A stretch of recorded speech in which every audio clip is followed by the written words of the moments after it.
I'm Richard Elishadi Tuzemi. Nigeria Sports Minister John Enoch has apologized to Nigerians over Team Nigeria poor performance in the just concluded Paris 2024 Olympic Games.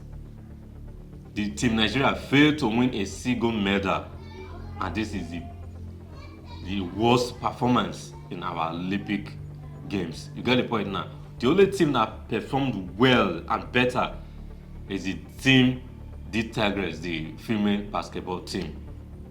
Because Nigeria team, they always apply the boys brigade fire approach, and it's very bad. And we claim to be giant of Africa.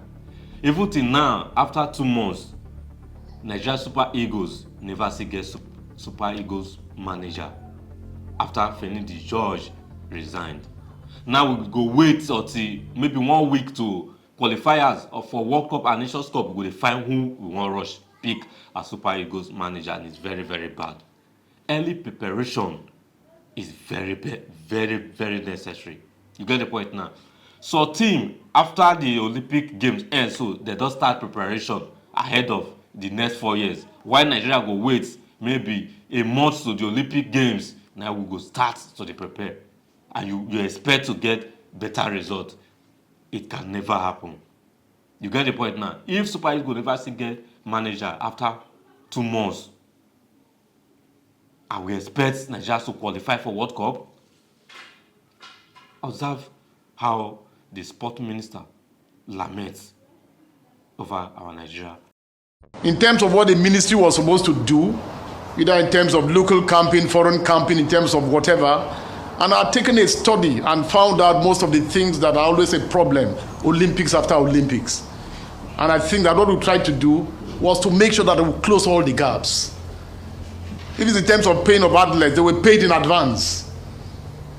Every leg of the provisions of the allowances supposed to be paid, they were paid in advance. If it was to motivate them, we tried to do so. I wasn't able to visit the camp in Germany. My permanent secretary visited that camp. But I read comments from athletes themselves and officials as to the quality of that camp. So everything that we should do, I believe that we did as a ministry. You couldn't find athletes complaining of unpaid whatever. I visited the games village and I had an interaction with the athletes. And I listened to their complaints. After that, we increased their training grants, foreign training grants, beyond what we had budgeted for. The local athletes, made a complaint that they are never paid those grants, that they also spend money, although they operate at home. We made sure for the first time there was some provision for them.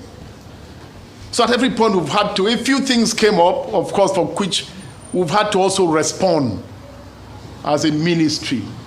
So if it's in terms of leadership, we've tried to do that.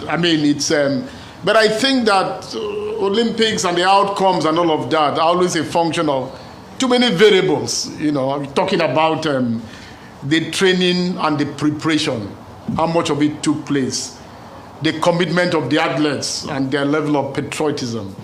And when I say what I want to say, I'm by no means, trying to drag any of our athletes, because as young men and women, I believe that they have done well for country. I remain proud of our athletes in spite of the outcome of the Olympics. It's not easy in a world of how many billion people. In those days, they used to say that, the fun is not in winning, it's in participating.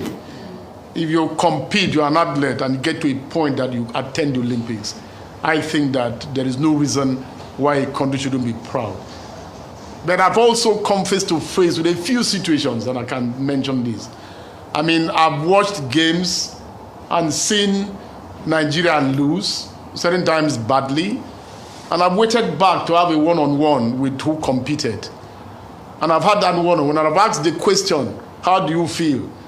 And I've received a response that I'm very satisfied, and I've immediately said, don't let Nigerians hear you say you're satisfied. That's from the level of the athlete. You lose a game that the entire country is watching, and I'm minister and I'm asking you, how do you feel? You say you're satisfied. So we're talking about the level of commitment and patriotism. I've also gone to a situation in which you find somebody who is at the leadership of a particular federation, not in Nigeria, at the international level.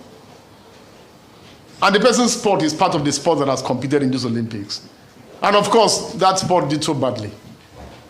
And the person is in touch with me, and we chat once in a while.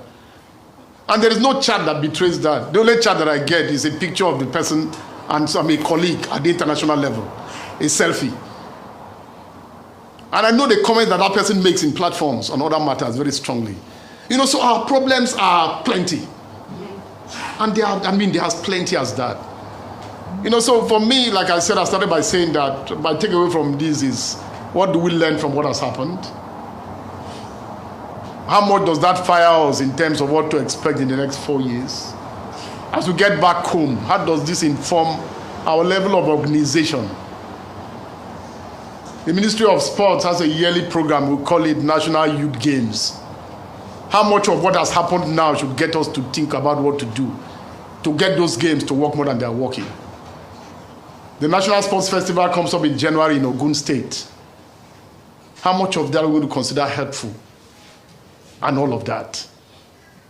What about the matters of infrastructure? What about the matters of funding for sports? How much of this challenges us?